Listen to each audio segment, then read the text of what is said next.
माझी आई ही शिकलेली नव्हती. ती अडाणी होती. ती रोज रात्री 10 नंतर घराबाहेर पडायची आणि अशी तशी नाही तर तिच्या ओठावर लाल रंगाची लिपस्टिक असायची. तिच्या चेहऱ्यावर मेकअप असायचा. माझी आई माझ्या वडिलांना लपून घराबाहेर जायची. एकदा मी तिचा पाठलाग केला तेव्हा मला समजलं की ही तर आमच्या घरातील मी सर्वात मोठी मुलगी. मी आता 14 वर्षांची आहे. मला एक लहान भाऊही आहे. तो आता 7 वर्षांचा आहे. माझं नाव माया. आम्ही अगदी साधारण लोक आहोत. आमचं घर हे एकाच रूमचं होतं आणि त्यात राहणारी आम्ही 4 माणसं होतो. आई, बाबा, मी आणि माझा लहान भाऊ. माझे बाबा छोटं मोठं काम करायचे. बाबांच्या एकट्या कमाईवरच आमचं संपूर्ण घर चालायचं. माझी आई घरीच असायची कारण बाबांना ती बाहेर दुसऱ्याच्या दारात कामाला गेलेली अजिबात आवडायची नाही. म्हणून आई घरीच छोटं मोठं शिवणकाम करायची आणि त्यातूनच ती काही 2 पैसे घरासाठी कमवायची. आता हळूहळू माझ्या शिक्षणाचा खर्चही वाढू लागला होता. माझ्या आईबाबांमध्ये सतत वाद सुरू असायचे आणि आमचं एकाच रूमचं घर असल्यामुळे मला ते सर्व समोर दिसायचं. माझी आई दिसायला फार सुंदर होती. कदाचित म्हणूनच बाबा आईला घराबाहेर कुठे कामाला जाऊ द्यायचे नाही. रोज रात्री माझे बाबा घरी येताच झोपून जायचे. कधी कधी तर ते जेवणही करायचे नाही आणि तसेच झोपून जायचे. एके दिवशी मी सकाळी उठले तेव्हा मी माझ्या आईला किचनमधील एका डब्यात काहीतरी लपवताना पाहिलं. सकाळी 6 वाजता माझी आई नेमकी काय लपवत होती हे काही मला समजलं नाही. तेव्हा मी जरा झोपेतही होते. उठल्यावर मी सर्व डब्बे पाहिले पण मला त्यात काहीही दिसलं नाही. बाबा मला व माझ्या लहान भावाला खूप जीव लावायचे पण ते रात्री कधीच आमच्याशी जास्त बोलायचे नाही. असेच दिवस जात होते. माझे बाबा घरी नसायचे तेव्हा माझे मोठे काका घरी यायचे. काका दुपारी ज्यावेळी घरी यायचे तेव्हा मी माझ्या शेजारच्या मैत्रिणीकडे अभ्यासाला असायचे आणि माझा लहान भाऊ त्याच्या मित्रांसोबत बाहेर खेळत असायचा. काका कधीही बाबा घरी असताना आमच्या घरी यायचे नाही. आता माझ्या शाळेने सहलीचं आयोजन केलं होतं. मलाही त्या सहलीला जाण्याची फार इच्छा होती पण त्या सहलीची फीज होती 2000 रुपये आणि आमच्यासाठी ती रक्कम खूप होती. पण माझं आता शाळेचं शेवटचं वर्ष होतं म्हणून मला त्या सहलीला जायचं होतं. एवढ्या वर्षात मी कधीही सहलीला गेले नव्हते. मी घरी जाऊन आईला शाळेतील सहलीबद्दल सांगितलं आणि मी तिला 2000 रुपये फी असल्याचंही सांगितलं होतं. आईलाही माहीत झालं होतं की मला सहलीला जाण्याची खूप इच्छा होती. आईने दुसऱ्या दिवशी शाळेत येऊन माझी सहलीची फी भरली पण तिने बाबांना फी फक्त 500 रुपये आहे असंच सांगितलं होतं आणि ते पैसेही मला शाळेतील कार्यक्रमात बक्षीस म्हणून मिळाले आहे असं तिने बाबांना सांगितलं होतं. बाबा एवढे पैसे ऐकून सहलीला जायला नाही म्हणतील हे मला चांगलंच माहीत होतं म्हणून मीही आईच्या होमध्ये हो मिळवलं. मग मी 5 दिवसासाठी सहलीला गेले होते. सहलीमध्ये मी खूप मजामस्ती केली. मी सहलीवरून तर जाऊन आले पण घरात एवढी हालाकीची परिस्थिती असूनही आईने 2000 रुपये कुठून आणले होते याचा तर मी तेव्हा विचारच केला नव्हता. पाहायला गेलं तर आई तिच्या शिवणकामातून एवढंही कमवायची नाही. एके दिवशी रात्री मला माझी आई घरातून मेकअप करून बाहेर जाताना दिसली. आईच्या ओठांवर लाल रंगाची लिपस्टिक होती आणि चेहऱ्यावर मेकअपही होता. तेव्हा हळूवार माझी आई घरातून बाहेर पडली. बाबा आणि माझा लहान भाऊ तेव्हा झोपलेले होते. आई घरातून बाहेर गेली तेव्हा मला वाटलं की ती बाहेर बाथरूममध्ये गेली असेल पण नंतर आईची वाट बघत बघत मला कधी झोप आली हे मलाही समजलं नाही आणि मला सकाळीच जाग आली. तेव्हा माझी आई घरातच मला दिसली. ती बाबांचा डब्बा बनवत होती आणि आजही बाबा त्यांच्या कामावर जाताच माझे काका घरी आले होते आणि आमच्यासाठी ते खूप खाऊही घेऊन आले होते. त्या रात्री आई जेव्हा किचन ओट्यावर जेवणाचं ताट वाढत होती तेव्हा मी तिला बाबांच्या जेवणात काहीतरी टाकताना पाहिलं आणि ते पाहून मी लगेचच आईला विचारलं की आई, तू हे यात काय टाकलं? तेव्हा आई म्हणाली, बाबांना जरा अपचनाचा त्रास होतोय त्यामुळे यात मी जरा चूर्ण टाकलं आहे, बाकी काही नाही. आणि हो माया, बाबांच्या जेवणात मी चूर्ण टाकले हे बाबांना नको सांगूस कारण ते चूर्ण जरा कडवट लागतं आणि मग बाबा ते खाण्यास नकार देतात. पण त्यांना जो त्रास होतो तो कमी होण्यासाठी डॉक्टरांनी त्यांना हे चूर्ण द्यायला सांगितलं आहे म्हणून मी त्यांच्या नकळत त्यांना हे देत आहे. आईचं बोलणं ऐकून मी आईला होकार दिला आणि बाबांचं जेवणाचं ताट घेऊन गेले व बाबांना दिलं. मग जेवण झाल्यावर आम्ही सर्व झोपी गेलो. माझी आई आजही रात्री 10 नंतर घराबाहेर मेकअप करून गेली होती. आईचा उठण्याचा व कसलाच आवाज बाबांना जराही कसा आला नव्हता हे काही मला समजत नव्हतं. मी एवढी मोठीही नव्हते की आईला मी प्रश्न करावे. पण माझी आई तर अजिबात काहीच शिकलेली नव्हती. ती पूर्णतः अशिक्षित होती. तरी ती असा मेकअप का करायची आणि कुठे जायची हे काही मला समजत नव्हतं. एके दिवशी मी बोलता बोलताच माझ्या बाबांना विचारलं की बाबा, तुम्हाला अपचनाचा त्रास होतो ना? तर मग जरा मी आईला तुमच्यासाठी साधं काहीतरी बनवायला सांगते. तेव्हा बाबा म्हणाले की नाही, मला कुठलाही अपचनाचा त्रास जराही होत नाहीये. तुलाही कोणी सांगितलं? काही नाही, मी सहजच विचारलं. असं बोलून मी तो विषय टाळला. म्हणजे गेल्या काही दिवसांपासून माझ्या आई बाबांना अपचनाचं चूर्ण नाही तर दुसरंच काहीतरी देत होती. पण आई असं का करत होती? रोज आई आणि बाबांचं कोणत्या ना कोणत्या कारणावरून भांडण होत असायचं. आणि गेल्या काही दिवसांपासून काकांचं घरी येणंही वाढलं होतं. त्या दिवशी काका घरी आले होते तेव्हा माझा भाऊ क्लासला गेला होता आणि मी घरातच बसले होते. मी माझा अभ्यास करत होते. पण काका घरी आल्यावर आईने मला काही वेळ बाहेर जायला सांगितलं. मी तिला बाहेर जाण्यास नकार दिला. तर तिने मला काकांसमोरच कानात लावली आणि मला माझी इच्छा नसतानाही घराबाहेर जायला सांगितलं. तेव्हा काही वेळाने काका घराबाहेर आले आणि जाताना त्यांनी माझ्या हातात एक चॉकलेट दिलं. मला तर माझ्या काकाचं आणि आईचं वागणं काही आवडत नव्हतं आणि काकाच्या अशा येण्याने आजूबाजूची लोकही आईबद्दल नको नको ते बोलू लागले होते आणि ते काय बोलत होते हे मला सर्व काही कळायचं. काकाने दिलेले चॉकलेटही मी रागातच फेकून दिले. काका आमच्या घरून जाताच मी घरी गेले. मी आत जाऊन पाहिलं तर आई साडी नेसत होती आणि ती कशामुळे तिची साडी व्यवस्थित करत होती हे मला चांगलंच समजलं होतं. आजही रात्री आईने बाबांच्या जेवणात ती पावडर टाकली आणि रात्री सर्व झोपल्यानंतर ती रोजच्यासारखं मेकअप करून घराबाहेर पडली. आईच्या जाण्याची चाहूल बाबांना कशी काय लागत नव्हती हे काही मला कळत नव्हतं. आज मात्र मी आईचा पाठलाग करायचं ठरवलं होतं. मग आई घराबाहेर जाताच मी आईच्या मागे गेले. आई घरापासून थोडं दूरवर चालत गेली. पुढे रस्त्याला तिला एक माणूस घ्यायला आला होता.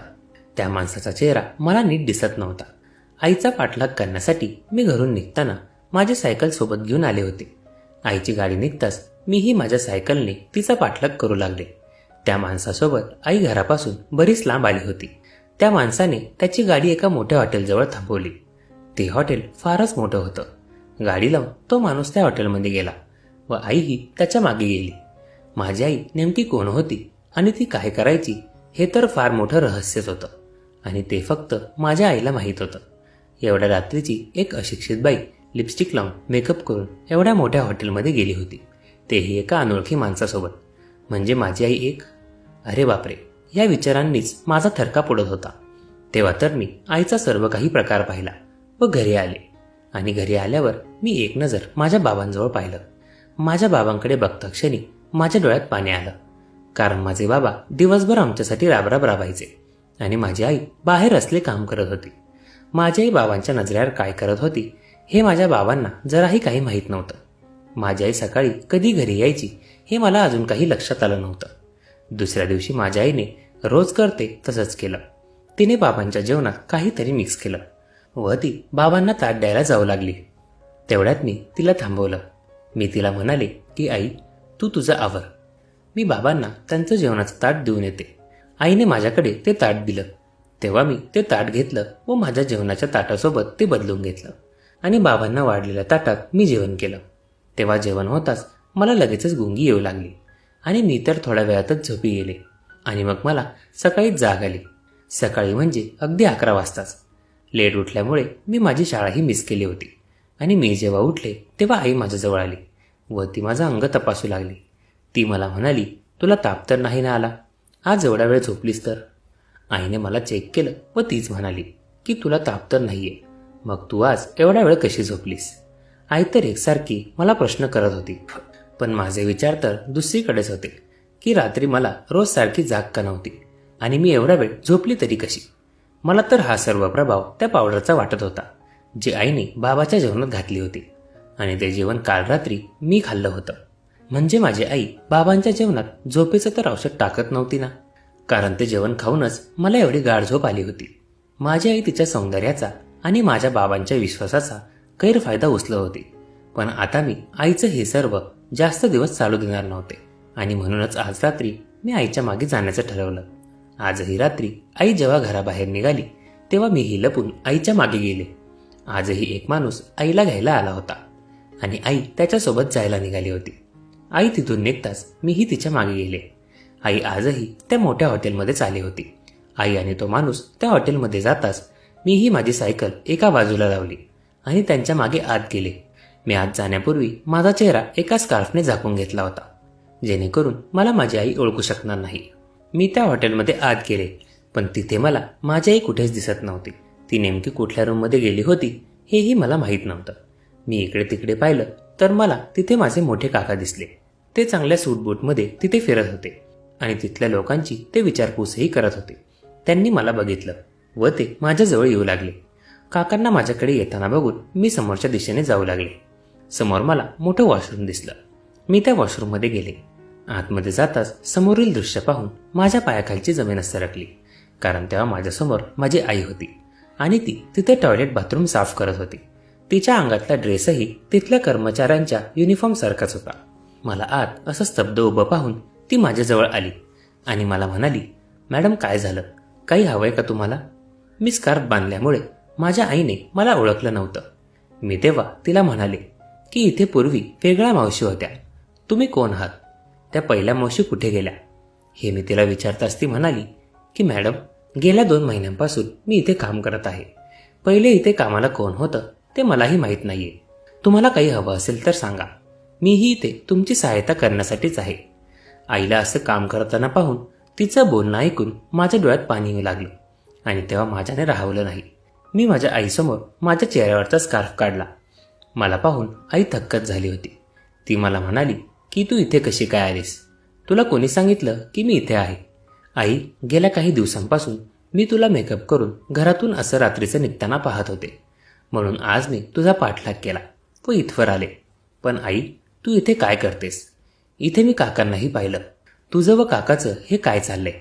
काका नेहमी घरी येतात, पण बाबा नसल्यावरच, आणि काका घरी आल्यावर तू आम्हालाही घरात थांबू देत नाहीस.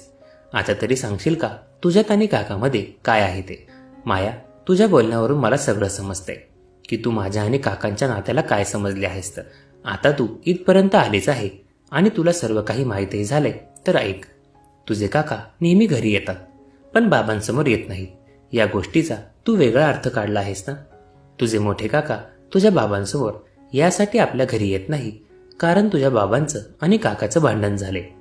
तुझे बाबा जे नशे करतात ना, त्यावरून तुझ्या काकांनी त्यांना फार समजवण्याचा प्रयत्न केला होता, पण ते काही समजले नाही. या उलट त्यांनी तुझ्या काकासोबत हातापाई केली आणि तेव्हापासूनच ते दोघंही भाऊ एकमेकांसोबत बोलत नाहीत. काका घरी यायचे ते फक्त त्यांच्या बहिणीच्या काळजीपोटी व तुमच्या काळजीपोटी. तुझ्या मोठ्या काकांनी मला त्यांची बहीण मानले. तुझ्या बाबांच्या वाईट सवयीमुळे त्यांचं ना माझ्याकडे लक्ष आहे ना त्यांच्या मुलांकडे. काका अधूनमधून घरी येऊन माझ्याकडे तुमच्यासाठी व घर खर्चासाठी पैसे देऊन जायचे. मला त्यांच्याकडून ते पैसे घ्यायला नेहमी लाज वाटायची, पण संसार चालवायचा होता, त्यामुळे नाईलाजाने मी त्यांची ती मदत स्वीकारायचे. आणि तुझ्या बाबांची दारू सुटावी यासाठीही ते मला एका मोठ्या हॉस्पिटलमध्ये घेऊन गेले होते आणि त्या डॉक्टरांनी एक पावडर दिली होती जी मी तुझ्या बाबांना रोज जेवणात घालून द्यायचे, ज्याने त्यांची दारू सुटेल. आणि त्या दिवशी मी तुला घराबाहेर त्यासाठीच काढलं होतं, कारण तुझे काका मला ती पावडर द्यायलाच घरी आले होते. आणि हे सर्व मला तुम्हाला समजू द्यायचं नव्हतं, कारण हे जर तुझ्या बाबांना समजलं असतं तर त्यांनी खूप गोंधळ घातला असता. पण एवढ्या दिवसापासून मी त्यांना ती पावडर देत आहे, पण त्यांचं दारू सुटण्याचं नावच घेत नाहीये. म्हणून आता मी त्यांना ती पावडर देण्याचंही बंद करणार आहे, कारण मला समजलंय की माणसाचा ताबा त्याच्या मनावर असला पाहिजे, तेव्हाच तो त्याच्या वाईट सवयी सोडू शकतो. आता राहिला तुझा दुसरा प्रश्न, मी इथे हे काय करत आहे? तर ऐक, तुझ्या काकांकडून मदत घेणं मला काही चांगलं वाटत नव्हतं, कारण त्यांना त्यांचाही संसार आणि मुलबाळ आहे. तरीही ते आपली मदत करायचे. पण एकदा मी त्यांना ती मदत घेण्यासाठी नकार दिला. तेव्हा त्यांनीच मला सांगितलं की जर तुला माझी काही मदत घ्यायची नसेल तर तू माझ्या हॉटेलमध्ये सफाई कर्मचारी म्हणून लाग. पण तेव्हा समस्या होती ती तुझ्या बाबांची. ते मला घराबाहेर कुठेही कामाला जाऊ द्यायला तयार नव्हते आणि या हॉटेलमध्येही रात्रीची सफाई कामगाराची पोस्ट खाली होती. त्यामुळे मी तेव्हा काहीही विचार न करता 2 पैशासाठी हे काम करायला सुरुवात केली. इथे मला महिन्याचे 8,000 रुपये मिळतात. तुझ्या सहलीची फीही मी माझ्या या पगारातूनच दिली होती. माझं काहीही शिक्षण न झाल्यामुळे माझ्यासाठी हीच नोकरी होती. हे एवढं मोठं 5 स्टार हॉटेल असल्यामुळे इथल्या सफाई कामगारालाही असंच नीटनेटकं राहावं लागतं. तुझे काका या हॉटेलमध्ये मॅनेजर आहेत आणि अजूनही ते माझी खूप मदत करतायत. तेच रोज रात्री मला घ्यायला येतात व इथवर सोडतात. तुझ्या बाबांच्या सक्तीमुळेच मी रात्री लपून घरातून निघते. व सकाळी तुम्ही सर्व उठण्याच्या आधी घरी येते. तुझे बाबा तर रात्री फुल नशेत धूत असतात, म्हणून त्यांना सकाळशिवाय काही जाग येत नाही आणि ते नशेत असल्यामुळे रात्री तुमच्याशी बोलतही नाही. त्यांना वाटतं ते मला महिन्याला काय 3-4 हजार देतात, त्यात सर्व घर खर्च निघतो. पण तसं अजिबात नाहीये. आता मुलंही मोठी होत आहेत. मुलांचा क्लासचा खर्च वेगळा, शाळेचा खर्च वेगळा, खूप काही लागतं. पण हे सर्व तुझ्या बाबांना माहीतच नाहीये. ते फक्त त्यांच्या नशेत आणि जास्त करून त्यांच्या त्या पत्ते खेळण्यातच गुंग असतात. मी शिवणकामातून खूप कमावते असंच त्यांना वाटतं. कधी कधी तर ते माझे डब्यात साचवलेले पैसेही काढून नेतात. मी ही सर्व धावपळ करत आहे ती फक्त आणि फक्त तुमच्यासाठी. कारण तुझ्या बाबांनी जरी त्यांची जबाबदारी झटकली तरी मी नाही ना झटकू शकत. माझं एक आईचं मन आहे जे नेहमी माझ्या मुलांसाठी तरफडत असतं. सर्व सत्यता ऐकून मला माझ्या आईबद्दल खूप वाईट वाटलं. ती माऊली आमच्यासाठी एवढे कष्ट घेत होती. दिवसा घरात शिवणकाम करून आमच्या सर्वांचं आवरून बाबांचे बोलणे खाऊनही रात्री ती त्या हॉटेलमध्ये सफाई कामगाराचं काम करत होती आणि मी तिला काही वेगळंच समजून बसले. त्यावेळी मी माझ्या आईची माफी मागितली आणि तिला घट्ट मिठी मारली व मी ही गोष्ट काकांनाही समजू दिली नाही की मी त्यांच्या मागे आले होते म्हणून. मी माझा स्कार्फ बांधला व घरी आले. सकाळी बाबा त्यांच्या कामावर जाण्यापूर्वी मी त्यांना माझ्या आणि माझ्या भावाची शपथ देऊन म्हणाले की बाबा, आज नंतर तुम्ही अजिबात दारू पिणार नाही असं आम्हाला वचन द्या. मी असं बोलताच बाबांनाही त्यांच्या स्वतःच्या कृत्याची लाज वाटली आणि त्यांनी आम्हाला वचन दिलं की ते आता दारू पिणार नाही. आता पूर्ण 15 दिवस झालेत आणि या 15 दिवसांमध्ये मी एकदाही बाबांना घरी दारू पिऊन आलेलं पाहिलं नाहीये. आता तर बाबा संध्याकाळी घरीही लवकर येतात आणि त्या आईशीही प्रेमाने राहतात. त्यांच्या दोघांमधील हे प्रेम पाहून मलाही खूप आनंद होतो. बाबांनी तर आईला जॉब करण्याचीही परवानगी आता दिली होती.